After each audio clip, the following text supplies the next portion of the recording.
You need to be careful about mud on any dirt roads out that way, because if it's kind of a red clayish soil, that stuff just turns to grease when it's wet.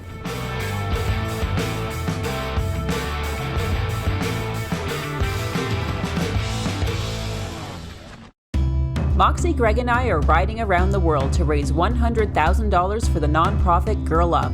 We're donating 10% of RUFFLY sales to the fundraiser and posting a new episode every week. It's a big dog on two wheels adventure for girls' empowerment. So follow along and please lend your support. Always eating in the background. Gobble, gobble, gobble, gobble. It's dinner time, and it's absolutely gorgeous out here. It's a shame to blast past all of this, even though you are enjoying it sort of as you're going, you're enjoying the view. You want to like pitch your tent in each beautiful place you see, but the fact that it's just a really, really expensive area to stop and work comfortably for the next 3 days, it just makes more sense that we go a little further north into Oregon and things get a little bit less expensive. It's all too soon.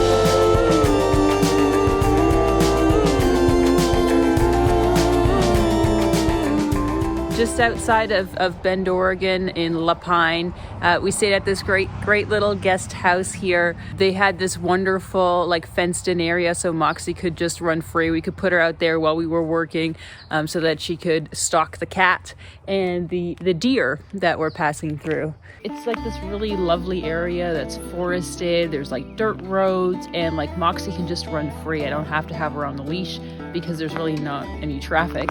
And there's like this miniature horse farm with some goats. And Moxie did pretty good. I got her to sit and watch. Right now she's actually going back and forth against the fence because I think she wants to herd them. And now we're gonna pass down over here. There's like this dirt path supposedly that's gonna lead to a little river access so Moxie can go swimming. It's just a perfect location for her and for us. Just a quick time out to tell you how you can support the GoRUFFLY Around the World adventure for Girl Up. You can donate directly to Girl Up at GoRuffly.com/world-adventure. You can make a purchase at GoRuffly.com where 10% goes towards the fundraiser. Tell all your friends and family about it. And of course, like this video and subscribe to the channel. Thanks so much. Now back to the adventure.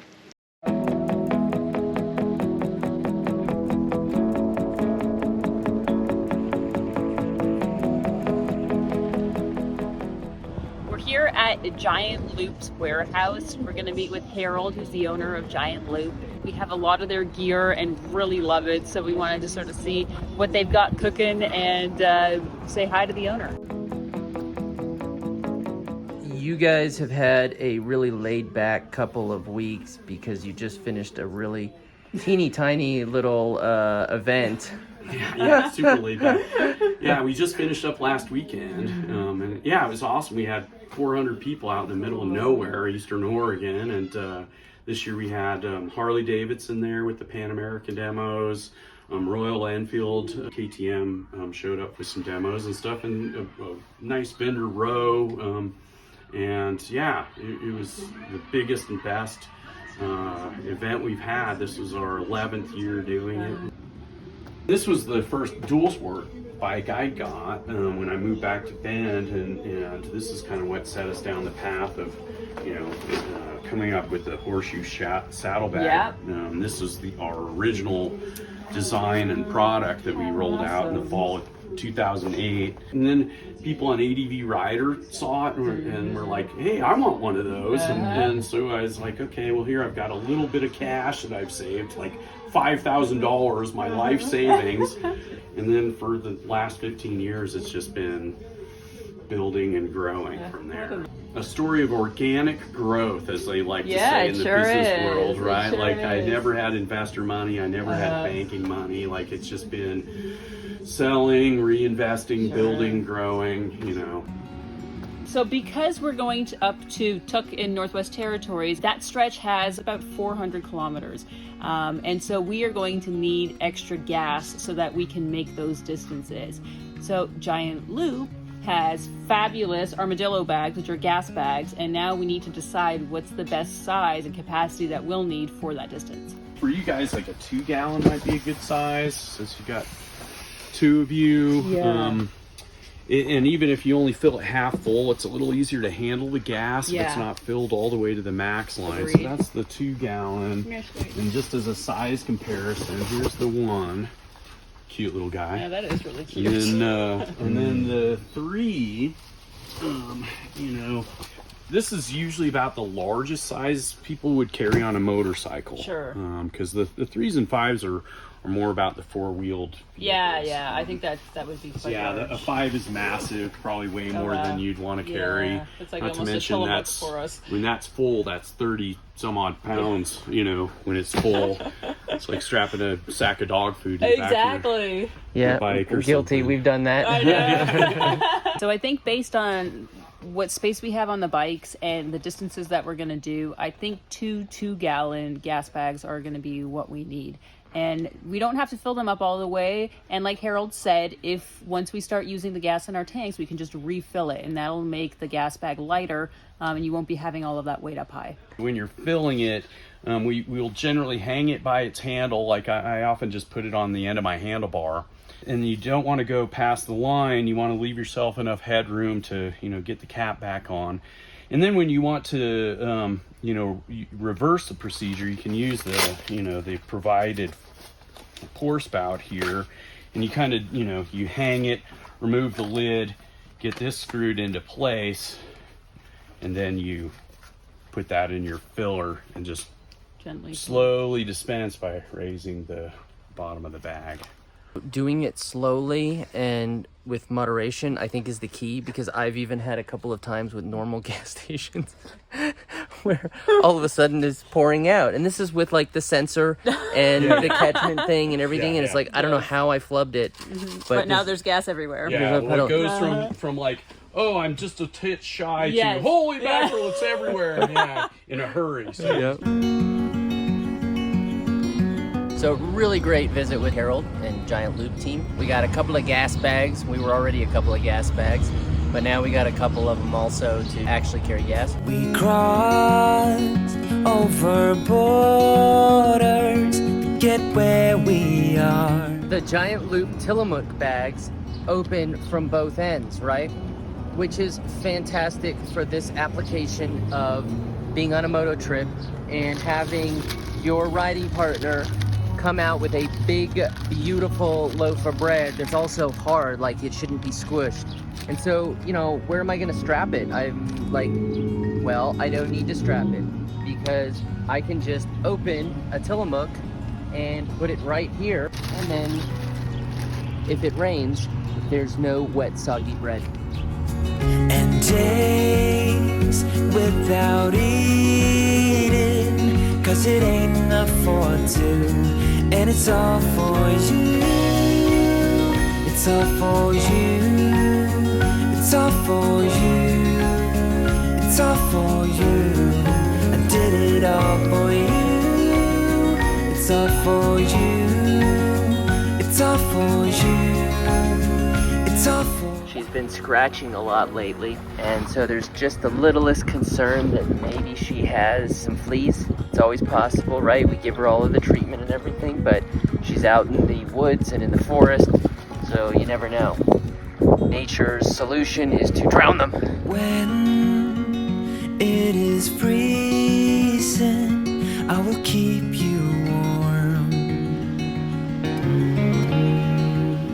Harold pointed us in the direction of Crooked River and a nice highway that goes along it and a rural road to get there. And as we were riding through here in these hillsides that are just sort of this shade of green and spotted with trees and just gorgeous, we just kind of kept finding ourselves stopping and looking around and just taking it in. But, you know, the plan calls for us to get to Painted Hills today, so we can't stop. Well, the gods intervened and started making it drizzle. And so we set up our big tarp as a lean-to, and we are totally sheltered from the storm, which has not developed into a storm, but just kind of mild drizzle. One of the reasons why I was saying that maybe we should just stop here for the night is it really reminded me of the Kern River, like a greener version of the Kern River in California, where Greg's dad would take us fishing. and there were a bunch of campsites along the way. And during the summer season, it's really busy. And as we were coming along the Crooked Creek, there were probably like 6, 7, 8 campsites along just this little stretch. And some of them had more people further down. The ones that were on this side, they were a bit emptier. So when I sort of thought about, like, we don't need to get to Painted Hill today. We can go tomorrow, and then today we can just sort of relax. We each have our designated spot in the tent, and you know this. Moxie, you're not new at this. What a shit disturber. I have been scorpion stung directly on my groin area when we were in Guatemala. In Pana, I was cleaning the dishes outside at the outdoor sink, and it must have crawled up, and I probably squished it, and it got me. Now, were you cleaning the dishes in a nudatory state?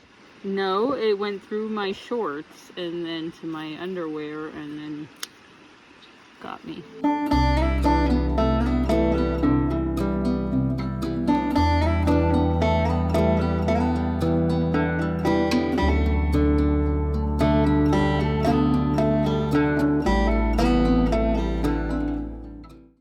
This morning here at our campsite, we are getting a little bit of drizzle.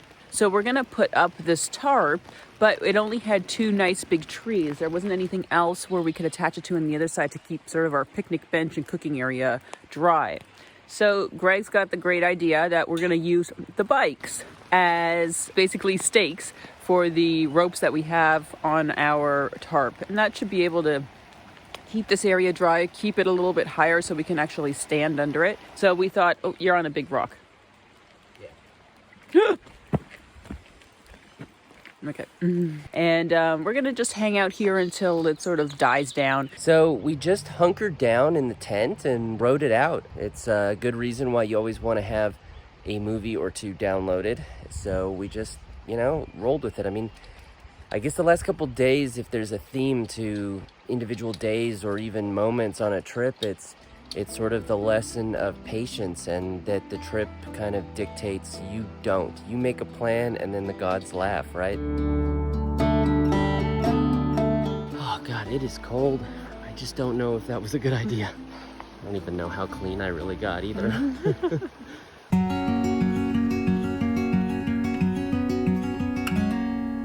Days without water along the sun-soaked road.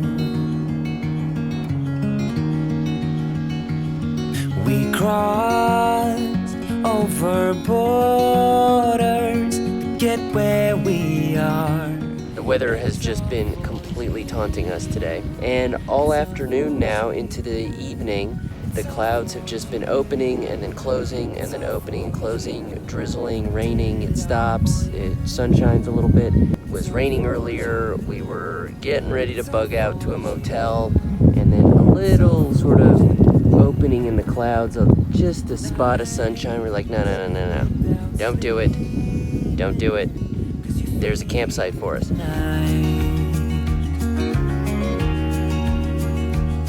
And days without eating, 'cause it ain't enough for 2. It is dreary AF this morning.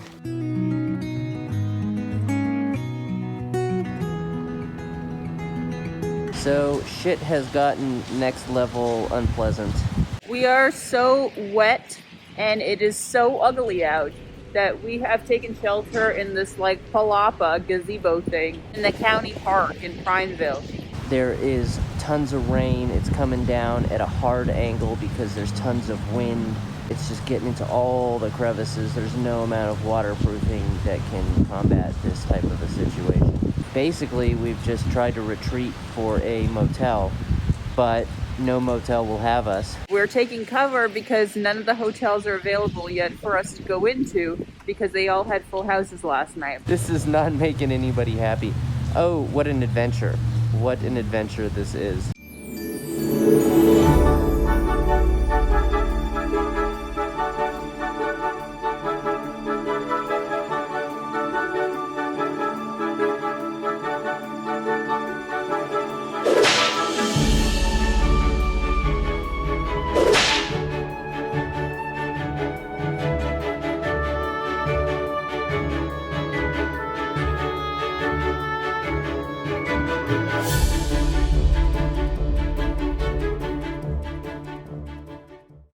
this is clearly a no-no, having Moxie up on the bed. I mean, we didn't have her, she sort of had herself up on the bed.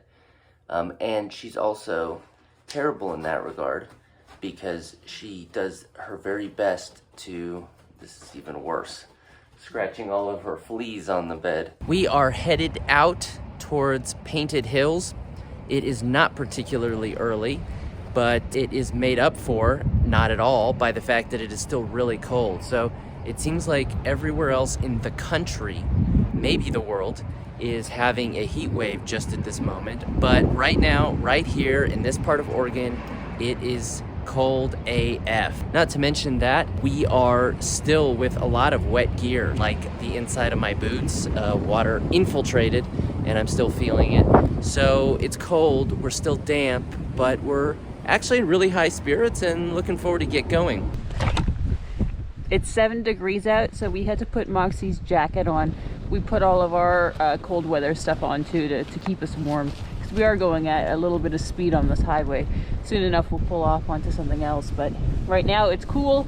So Moxie's got her stuff on, we've got our stuff on, and now we are heading off. The Painted Hills, which is just a beautiful little corner of Oregon here and super interesting. You need to be careful about mud on any dirt roads out that way, because if it's kind of a red clayish soil, that stuff just turns to grease when it's wet. So if it's wet and muddy, just approach it cautiously before you dive in.